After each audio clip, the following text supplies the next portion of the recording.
بسم اللہ الرحمن الرحیم۔ میں ہوں نعمان محمد خان بودار ایڈوکیٹ اور آپ دیکھ رہے ہیں بودار لا فرم۔ اگر آپ نے ابھی تک میرا چینل بودار لا فرم سبسکرائب نہیں کیا تو آپ سے ریکویسٹ ہے اس کو سبسکرائب کر لیں اور بیل آئیکن کو بھی آل پہ کر دیں تاکہ میری آنے والی ہر ویڈیو آپ کو مل سکے۔ میرا یہ ایمان ہے آپ جو بانٹیں گے وہی ملے گا، آپ خیر بانٹیں گے خیر ملے گی۔ آج سب سے امپورٹنٹ ٹاپک اور انفارمیشن آپ کے ساتھ شیئر کرنے والا ہوں میں۔ ارشد شریف صاحب کو کینیا کے اندر شہید کر دیا گیا۔ انا للہ و انا الیہ راجعون۔ وہ ایک عظیم اور نادر صحافی تھے، اللہ تبارک و تعالیٰ ان کی مغفرت کرے۔ بہت سارے سوالات جنم دے رہے ہیں، بہت سارے لوگوں نے کالز کی۔ رات میرے پاس کینیڈا سے ایک خاتون کی کال آئی اور وہ یہ پوچھنا چاہ رہی تھیں کہ یہ جو مرڈر ہو گیا ہے، یہ جو شہادت ہو گئی ہے، اب اس کے بعد ہمارے اداروں کا اور ہماری کورٹس کا کیا کردار رہے گا؟ کیا ہماری کورٹس ان کو سزا دے سکتی ہے کینیا والوں کو؟ کیا ہماری کورٹس ان کینیا والوں کو طلب کر سکتی ہے؟ اور ہمارے جو ڈپارٹمنٹس ہیں، خارجہ کے لوگ ہیں، سیکرٹریز ہیں، سیکرٹری جو دوسرے ہیں، ہمارے جو انفارمیشن ہیں، وہ کیا کر سکتے ہیں؟ تو میں سب سے پہلے آپ کو یہ معلومات دینا چاہوں کہ ہماری کورٹس اس کے اندر کچھ بھی نہیں کر سکتی، کیونکہ اس کی وجہ یہ ہے کہ میں آپ کو ایک ایگزامپل دیتا ہوں۔ سری لنکا کے ایک باشندہ تھے پرنتھیا، جو کہ سیالکوٹ میں جن کو پہلے مارا تھا لوگوں نے، پھر مارنے کے بعد ان کو جلا دیا تھا۔ جلانے کے بعد وہ تمام پروسیڈنگز جو ہیں ان کی، وہ ہمارے ملک پاکستان میں چلی تھیں اور اس کے نتیجے میں بہت سارے لوگوں کو ڈیتھ سینٹنس بھی ملی تھی اور اس کے نتیجے میں کچھ لوگوں کو لائف امپریزمنٹ بھی ملی تھی۔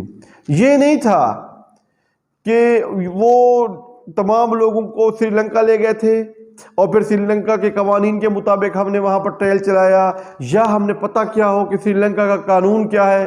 نہیں، وہ باشندے سری لنکا کے تھے، ان کی ڈیتھ پاکستان میں ہوئی تھی، اس وجہ سے مکمل ٹرائل جو ہے وہ ہماری کورٹس کے اندر چلا اور یہاں پر ہمارا قانون لاگو ہوا۔ اس طریقے سے ارشد شریف صاحب کی وفات جو ہے وہ کینیا کے اندر ہوئی ہے۔ پاکستانی کورٹس اس کے اندر کچھ بھی نہیں کر سکتی، کچھ بھی نہیں کر سکتی۔ صرف کینیا کی جو عدالتیں ہیں وہاں کا قانون لاگو ہوگا، وہاں کی انویسٹیگیشن ایجنسیز ہوں گی اور وہی سارٹ آؤٹ کریں گے کہ کون ذمہ دار ہے اور قانون کے مطابق اس کو سزا دی جائے گی۔ زیادہ سے زیادہ سپریم کورٹ کیا کر سکتی ہے؟ سپریم کورٹ یہ بول سکتی ہے سیکرٹری خارجہ کو بلا کر کہ آپ جو ہے ان کی ڈیتھ باڈی کو آنے کا انتظام کریں، اور وہ آلریڈی سپریم کورٹ نے ہدایت دے دی ہے۔ ہمارے جو وزیر اعظم پاکستان ہے انہوں نے بھی ہدایت دے دی ہے، کوشش ہے کہ ان کی ڈیتھ باڈی کو پاکستان لایا جائے۔ ایز این ایڈوکیٹ میں آپ کو ایک بڑی اہم بات بتانے جا رہا ہوں۔ جب سب سے پہلے ارشد شریف کے قتل کی خبر آئی تو نیوز چینل نے چلایا ارشد شریف کو گولی مار دی گئی، پھر پینترا بدلا، پھر کہا نہیں وہ حادثاتی طور پہ ان کو مار دیا گیا حادثے میں، پھر پینترا بدلا، پھر کہا کہ نہیں کینیا پولیس نے ان کو مار دیا۔ آخر کیوں پینترے بدل رہے ہیں یہ سارے لوگ؟ میں آپ کو بتاتا چلوں، وہ ایک نیڈر صحافی تھا، وہ پی ڈی ایم کے اوپر بھی بولتا تھا، وہ اداروں کے اوپر بھی بولتا تھا۔ اس کا مطلب یہ نہیں ہے کہ ان تمام معاملے کے پیچھے پی ڈی ایم ہے یا ادارے ہیں۔ ہم تمام پاکستانی لوگ اپنے آئین پاکستان کی طرف سے، آرٹیکل 5 کی طرف سے باؤنڈ ہیں کہ ہم نے سب سے پہلے لائلٹی اپنی اسٹیٹ کی کرنی ہے، وفاداری اپنی اسٹیٹ کی کرنی ہے، اپنی ریاست کی کرنی ہے، اور اپنے آئین اور قانون کی اوبیڈینس کرنی ہے، اس کو نہیں توڑنا۔ دیکھیں، وداؤٹ کسی ایویڈنس یہ سارے میئر ایلیگیشنز ہیں۔ ایز این ایڈوکیٹ کوئی بندہ کچھ نہیں کر سکتا جب تک کوئی ثبوت نہ ہو، کوئی ایویڈنس نہ ہو۔ ہمارے سوشل میڈیا جو ہے وہ بھر گیا، کسی نے کہا جی وہ انوالو ہوگا، کسی نے کہا وہ انوالو ہوگا۔ ہمارے جتنے نیوز چینلز ہیں وہاں پر، ہمارے جتنے یوٹیوبرز ہیں وہاں پر، ایز این ایڈوکیٹ کوئی بھی کارروائی آگے نہیں جا سکتی جب تک ہم کوئی ایویڈنس نہ لے آئیں، ہمارے پاس ایویڈنس نہ ہو۔ اور دوسری بات، ہم تمام لوگوں کو اپنے ملک پاکستان، اپنے اداروں کی رسپیکٹ کرنی چاہیے۔ ود آؤٹ کسی ایویڈنس کے ہم لوگوں کو بات نہیں کرنی چاہیے، اور نہ ہی اپنے ملک کے اور اپنے اداروں کی عزت کو اچھالنا چاہیے۔ اور جہاں تک بات ہو رہی ہے کہ سپریم کورٹ کیا کر سکتی ہے، سپریم کورٹ زیادہ سے زیادہ یہی کہہ سکتی ہے، اور وہ کہہ چکی ہے کہ اس کی ڈیتھ باڈی کو لے آئے۔ اب وہ لوگ کیا چیک کریں گے؟ کینیا کے پولیس والے یہی چیک کریں گے کہ کہیں پاکستان کی انوالومنٹ تو نہیں ہے۔ اب جج صاحب، ہمارے جج صاحب جو سپریم کورٹ کے ہیں، وہ خود تو نہیں جا سکتے کینیا، وہ کسی ایجنسی کو ہی بول سکتے ہیں کہ آپ معلومات اکٹھی کریں اور ہمیں دیں۔ لاگو تو وہاں پر وہیں کے قوانین ہوں گے، ہمارے قوانین نہیں لاگو ہوں گے۔ اور ایک اور بات، لیجسلیشن تو کرنی ہوتی ہے ہمارے M P M N As نے۔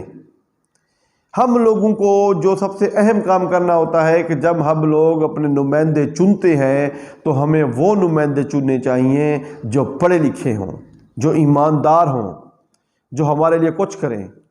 ایز این ایڈوکیٹ میں آپ کو یہ بھی معلومات دوں، انگریزوں کے دور کا قانون ہمارے پاس چل رہا ہے، 1800 کچھ والا، اور آج تک اس کے اندر کوئی نیا قانون نہیں لے کے آئے، صرف ایمنڈمنٹس کی ہیں چھوٹی چھوٹی، وہ بھی اپنے مفادات کی خاطر۔ ہمارے جو ایم پی ہیں ان کو لیجسلیشن کے تو سپائلنگ ہی نہیں آتے، تو وہ کیسے تبدیلی کریں گے؟ ہم تو بس ان کے پیچھے ٹھہرے ہیں کہ جی فلاں ایم پی اے کے، فلاں ایم این اے کے۔ ہمیں چاہیے ہم وہ لوگ سلیکٹ کریں جو پڑھے لکھے ہوں، جو پارلیمنٹ کے اندر جا کر ہمارے لیے قانون سازی کریں اور ہمیں ریلیف دیں، ہمارے قوانین اتنے اچھے کر دیں جو ہماری معاملات کے مطابق ہوں۔ اور وہ تب کریں گے جب ہم لوگ اپنی آزادی سے اپنے لیے اپنی مرضی کے مطابق M P A M N A select کریں گے۔ باقی اللہ تعالیٰ تبارک و تعالیٰ کی عدالت بہت بڑی ہے، اللہ تبارک و تعالیٰ اپنی عدالت میں ضرور فیصلہ کر دے گا جنہوں نے ارشد شریف کو ناحق قتل کیا۔ اگر وہ حادثہ تھا تو وہ بھی سامنے آ جائے گا۔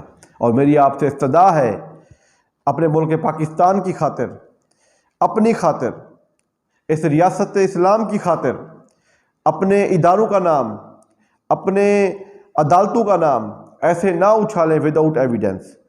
اور ہم لوگ آرٹیکل 5 کانسٹیٹیوشن پاکستان کے تحت ہم باؤنڈ ہیں کہ سب سے پہلے ہماری وفاداری ہمارے ملک کی خاطر ہونی چاہیے، اور ہمیں اپنے کانسٹیٹیوٹ اور لا کو، اپنے قانون کو اوبے کرنا چاہیے۔